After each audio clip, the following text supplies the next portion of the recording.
एक बार एक छोटी सी बच्ची हाथ में मिट्टी की गुल्लक लेकर के भागती हुई एक दवाइयों की दुकान पर गई। वो काफी देर तक वहां पर खड़ी रही, लेकिन दुकानदार का ध्यान उसकी तरफ नहीं गया क्योंकि और भी बहुत सारे लोग खड़े हुए थे। उसने दुकानदार को कई बार बुलाया, लेकिन वहां पर भीड़ इतनी थी कि दुकानदार का ध्यान उसकी तरफ गया ही नहीं। और फिर उस बच्ची को थोड़ा सा गुस्सा आया तो उसने अपनी मिट्टी की गुल्लक लेकर के वहीं काउंटर पर जोर से रख दी, जिसके बाद में जो दुकानदार था और जितने भी लोग खड़े थे वो सब उस बच्ची की तरफ देखने लग गए। और फिर उस दुकानदार ने उस बच्ची से पूछा, बेटे आपको क्या चाहिए? तो वो बड़े ही भोलेपन से बोली कि मुझे एक चमत्कार चाहिए। ये सुनकर के दुकानदार को कुछ समझ नहीं आया, ना ही वहां पर जो लोग थे उनको कुछ समझ में आया, और सब उसकी तरफ देखने लग गए। फिर दुकानदार ने बोला, बेटे चमत्कार तो यहां पर नहीं मिलता है। तो बच्ची को लगा कि वो उससे झूठ बोल रहा है, तो बच्ची ने कहा कि मेरी गुल्लक में बहुत पैसे हैं, आप बताओ आपको कितने पैसे चाहिए, लेकिन मैं आज यहां से चमत्कार लेकर के ही जाऊंगी। तो वहीं काउंटर पे एक और आदमी खड़ा था, उसने उस बच्ची से पूछा कि बेटे क्यों चाहिए तुमको चमत्कार? तब उस बच्ची ने अपनी कहानी बताई कि अभी कुछ दिन पहले मेरे भाई के सर में बहुत तेज दर्द हुआ, तो मेरे पापा मम्मी उसको हॉस्पिटल ले गए।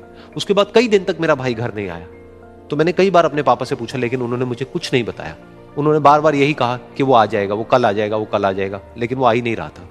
तो मैंने देखा कि मम्मी रो रही है। अब पापा मम्मी को कह रहे थे कि उसकी दवाइयों के लिए और उसके इलाज के लिए जितने पैसे चाहिए उतने मेरे पास में नहीं है, अब उसको कोई चमत्कार ही बचा सकता है। तब मुझे लगा कि अगर मेरे पापा के पास में इतने पैसे नहीं भी हैं तो क्या हुआ, मेरे पास में तो है। तो मैंने जितने भी पैसे जोड़ रखे हैं वो सारे लेकर के मैं इस दवाई की दुकान पर आई। फिर उस आदमी ने उस बच्ची से पूछा, कितने पैसे हैं तुम्हारे पास में? ये सुनते ही उस बच्ची ने अपनी गुल्लक उठाई, जमीन पर फेंकी और तोड़ दी और पैसे गिनने लग गई। बाकी सब लोग खड़े होकर के उसको देख रहे थे। थोड़ी देर बाद उसने सारे पैसे अपने हाथ में इकट्ठे किए और बोली, मेरे पास में पूरे 19 रुपए हैं। वो जो आदमी वहां पर खड़ा था वो थोड़ा सा मुस्कुराया और बोला कि अरे तुम्हारे पास में तो पूरे पैसे हैं, इतने का ही तो आता है चमत्कार। ये सुनकर के वो बच्ची बहुत खुश हो गई और बोली कि चलो मैं आपको अपने पापा से मिलवाती हूं। बाद में पता लगा कि वो आदमी कोई आम आदमी नहीं था, बल्कि एक बहुत बड़ा न्यूरोसर्जन था, और उसने सिर्फ 19 रुपए में उसके भाई की सर्जरी करी और कुछ ही दिन बाद वो ठीक होकर के घर वापस आ गया। फिर कुछ दिन बाद वो बच्ची, उसका भाई, उसके पापा, उसकी मम्मी चारों एक साथ बैठे हुए थे और बात कर रहे थे। तो उसकी मम्मी ने उसके पापा से पूछा कि अब तो बता दो ये चमत्कार आपने किया कैसे? तो उन्होंने अपनी बेटी की तरफ देखा और बोले, ये चमत्कार मैंने नहीं, इसने किया है।